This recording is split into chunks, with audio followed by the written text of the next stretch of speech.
Good morning. Welcome to TERRA at Home. We're down here in beautiful Fenwick actually this morning. I'm here with Colleen from TERRA, and we're at Willowbrook Nurseries, which is one of the growers of medallion plants. Yes. And so we're talking about the whole gamut, right, today, but kind of trying to keep it to sort of the small side of things. Yeah, there's a lot of people who are downsizing and looking for some lower maintenance and smaller size plants. So we've kind of chosen the best 5 in trees, shrubs, and ornamental grasses. Perfect. So it gives some people ideas, again, to run the whole gamut. So let's start with trees then. Okay, the idea with trees when you're looking for them, if you don't know much about them, if you look for something that says dwarf, obviously, is going to be small growing, as well as anything that says columnar or pyramidal. Okay. So on your side, we have a pyramidal oak.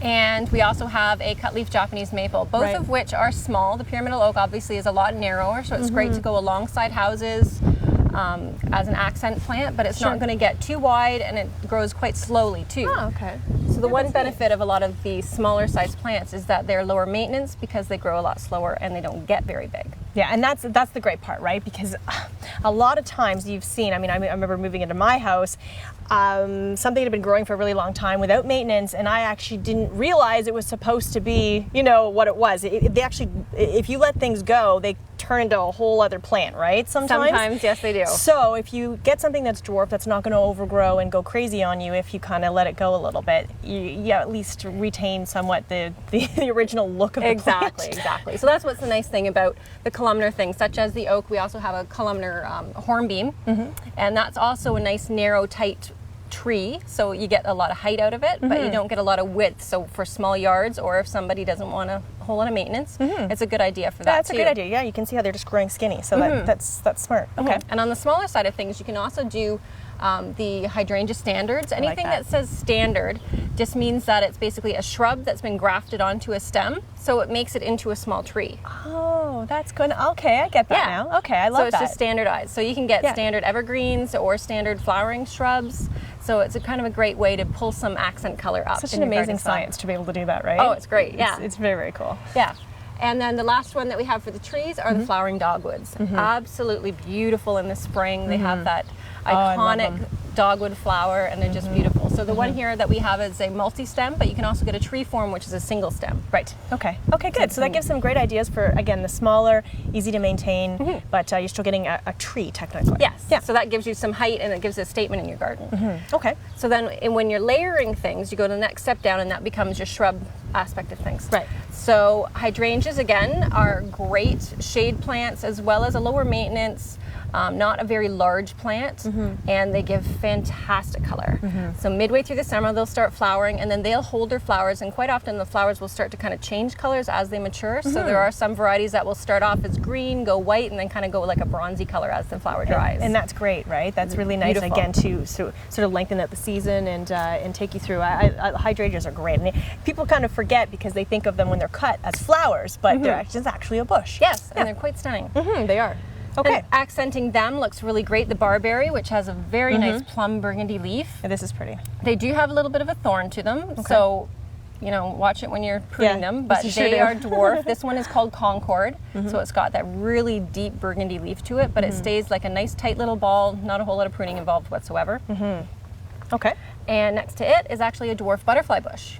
Oh. And the series is called Buzz. That's a Buzz magenta that we're showing today, but there are some other colors in there as well. So that attracts your hummingbirds and your butterflies to the garden. Oh, so you get a little bit of nature coming in. But that's great to know for people, because people, certain gardens you walk in and you're wondering, why do they have so many birds? Why do they?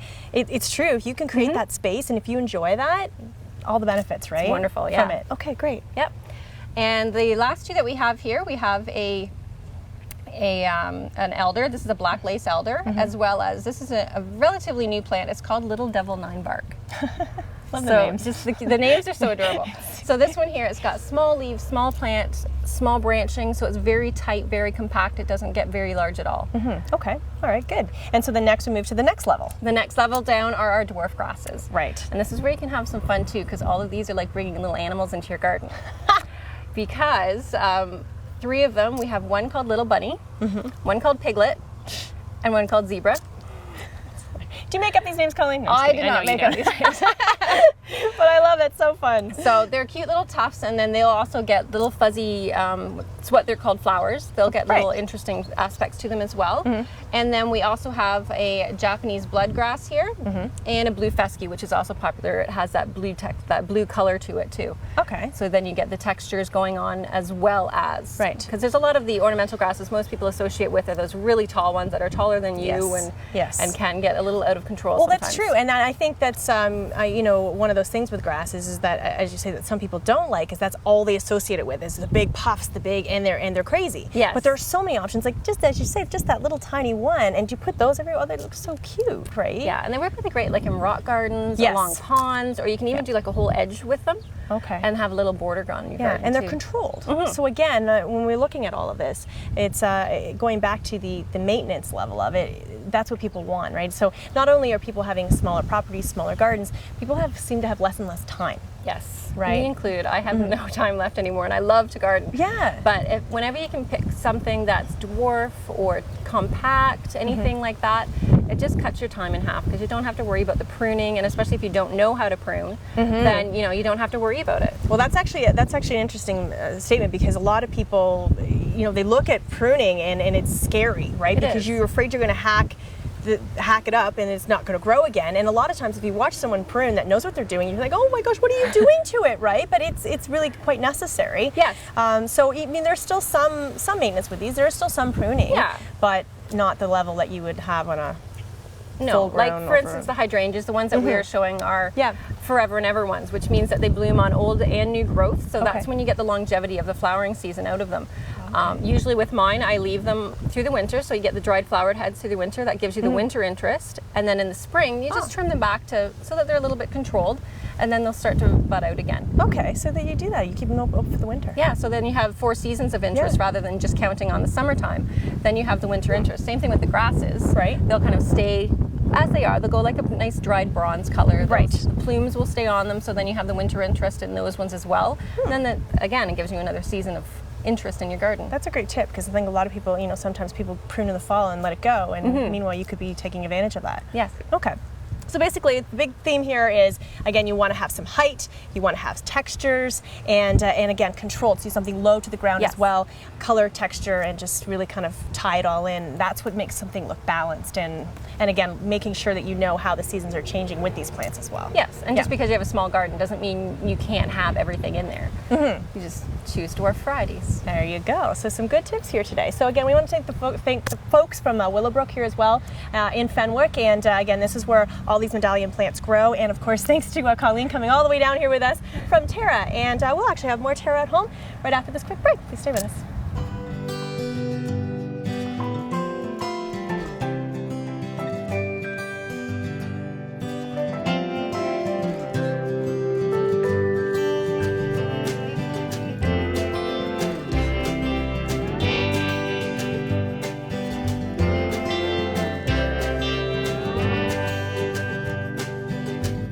Live color fully at TERRA, where color lives. Heritage Perennials presents TERRA's Perennial Pick of the Week. Lavender Munstead with its compact, fragrant foliage is extremely drought tolerant, ideal for the herb garden and flower beds alike. Heritage Perennials. Look for us in the blue pots. AM 900 CHML is giving you more news when you want it most. Non-stop news weekday mornings 5 till 9, weekday afternoons 3 to 6, with weather and traffic on the 9s. Hear about it first from AM 900 CHML, Hamilton's news talk leader.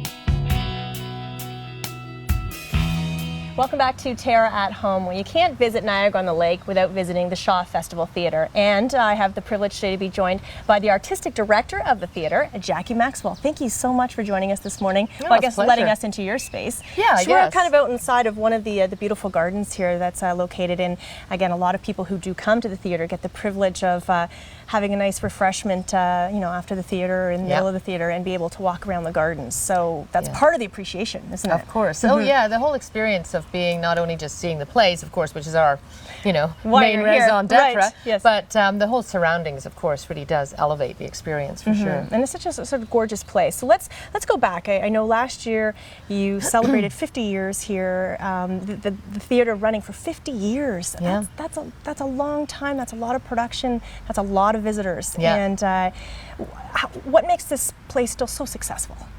Well, it's interesting. I think it's because ultimately because of the plays that we do. I mean, we're called the Shaw Festival. Our patron saint, therefore, so to speak, is George Bernard Shaw.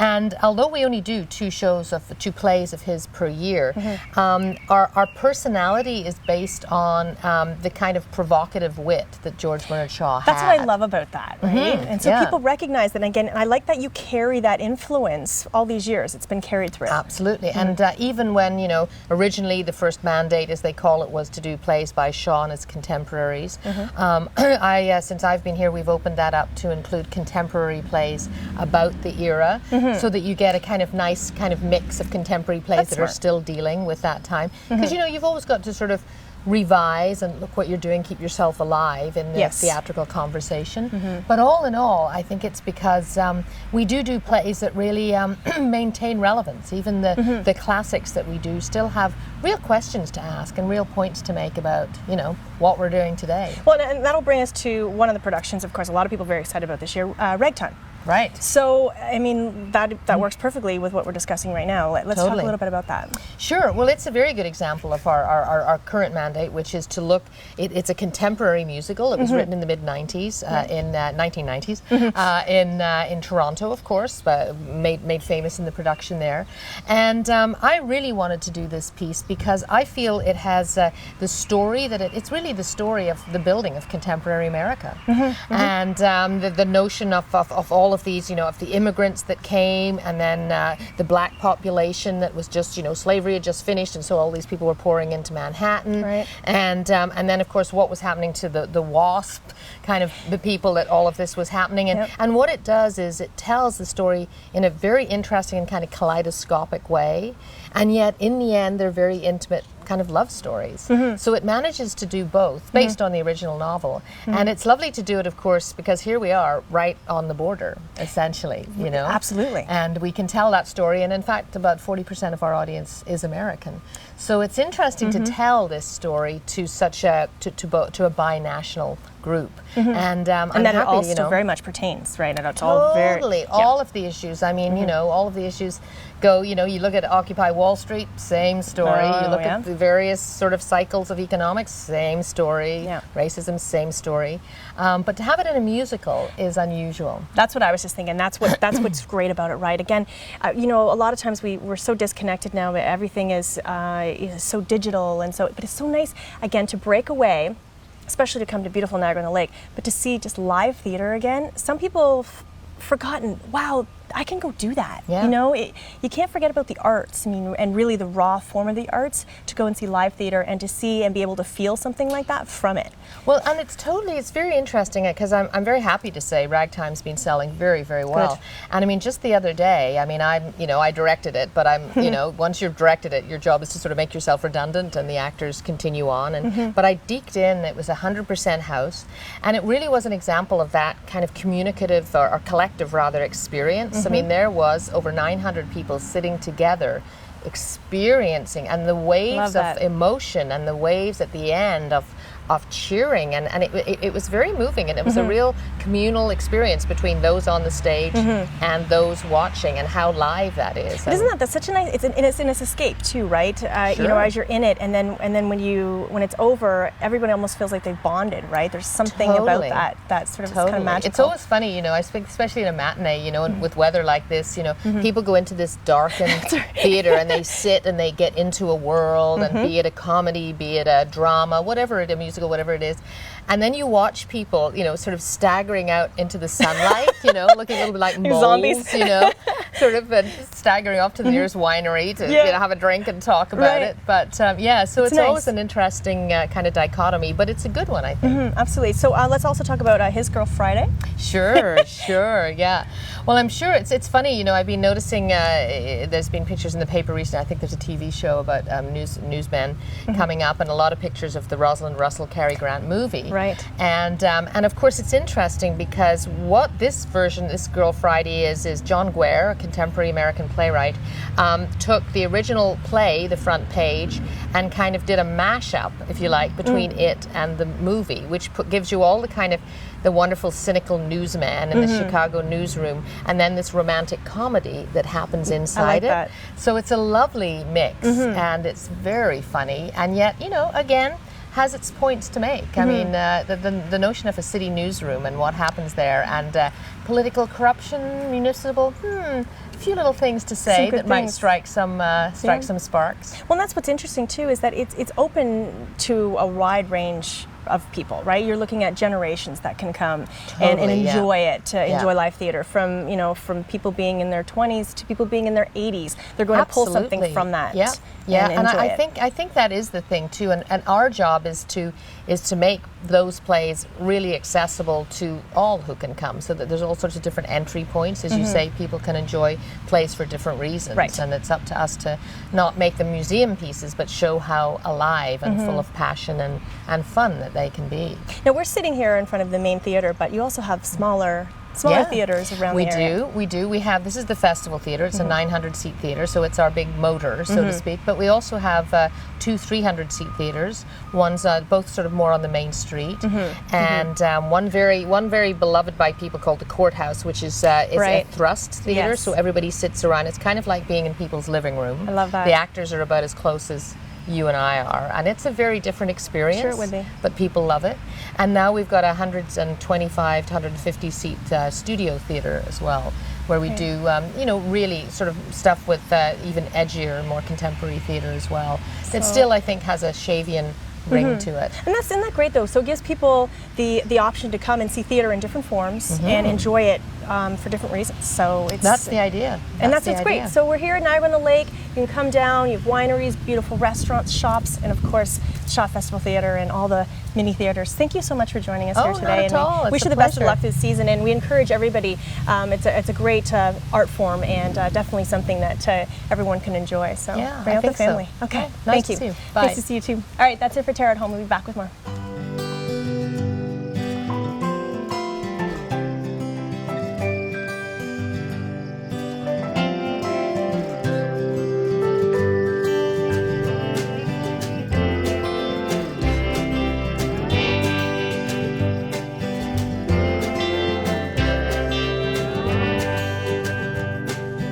Come and explore the new Terra, where color lives.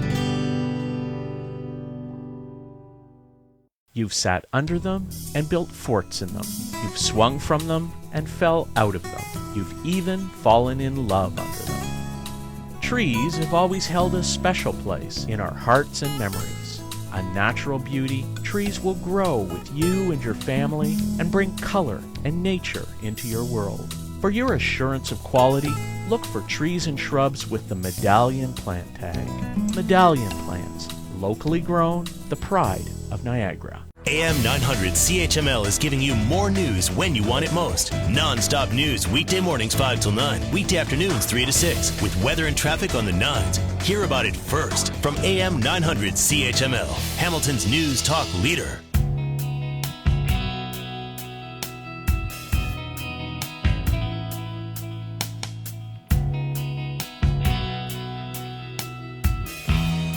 Welcome back to Terra at Home. We're in our main kitchen here with Chef Rachel, and in the middle of summer now, and we're thinking eating fresh and light and easy to prepare meals. People don't want to be slaving away in the kitchen for too long this time of year. So let's talk. We're making salads. Right. So we have 2 different salads here.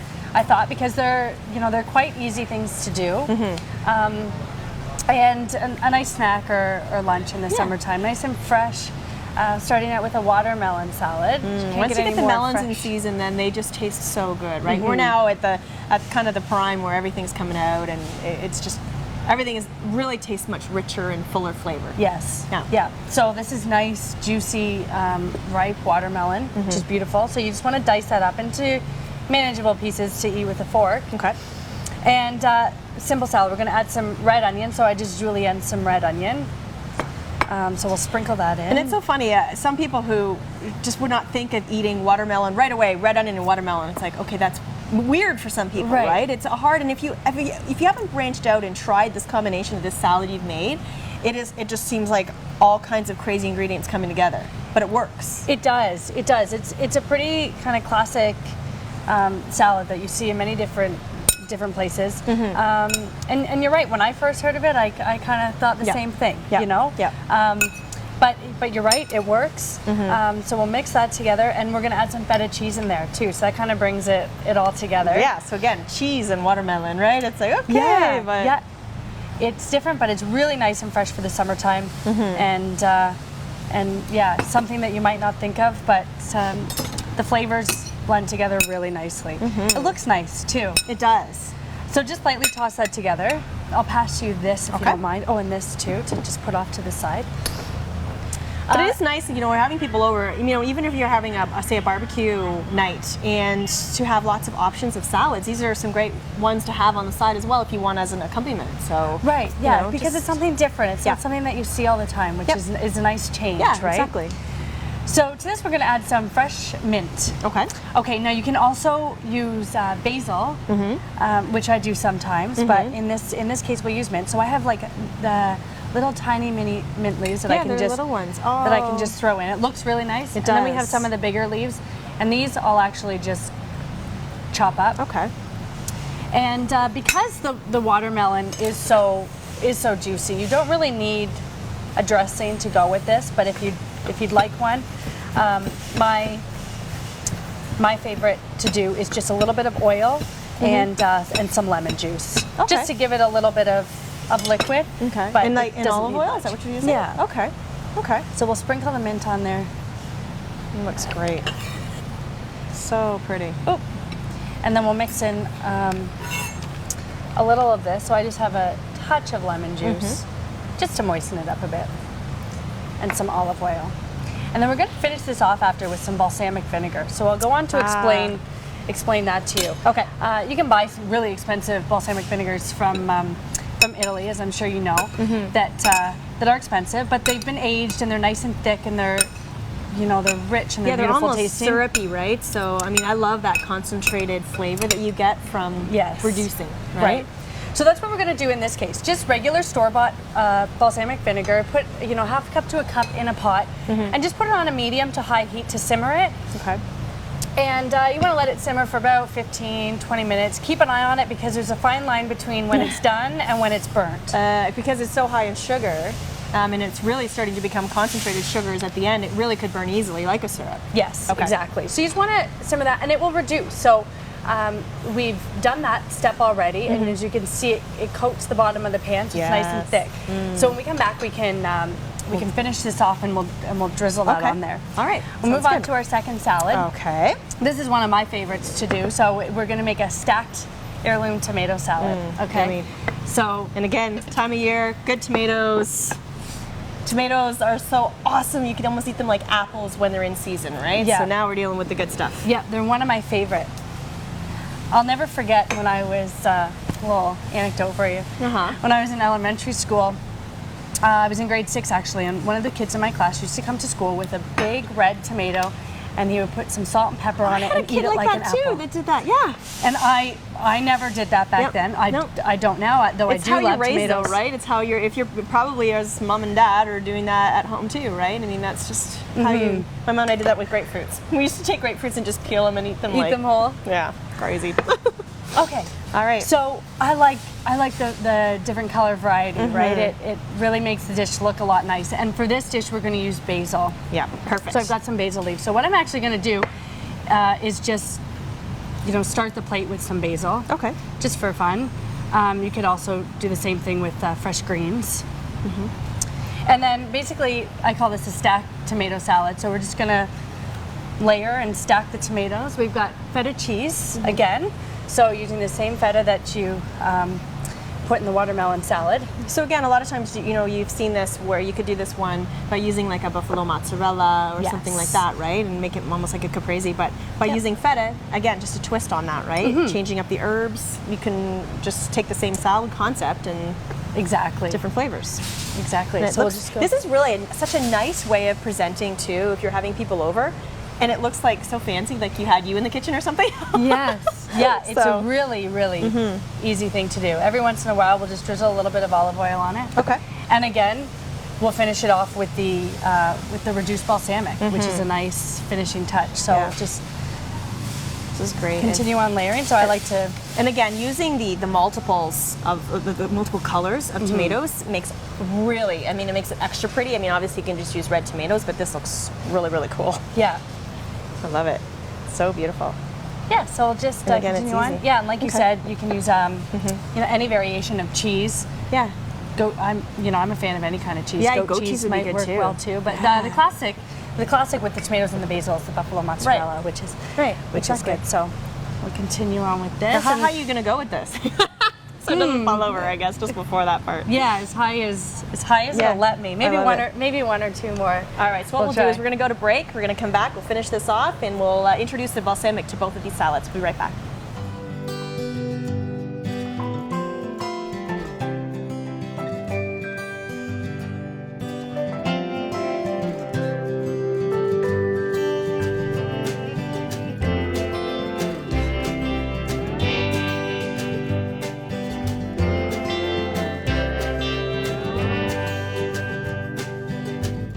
Live color fully at TERRA, where color lives. You've sat under them and built forts in them. You've swung from them and fell out of them. You've even fallen in love under them. Trees have always held a special place in our hearts and memories. A natural beauty, trees will grow with you and your family and bring color and nature into your world. For your assurance of quality, look for trees and shrubs with the Medallion plant tag. Medallion plants, locally grown, the pride of Niagara.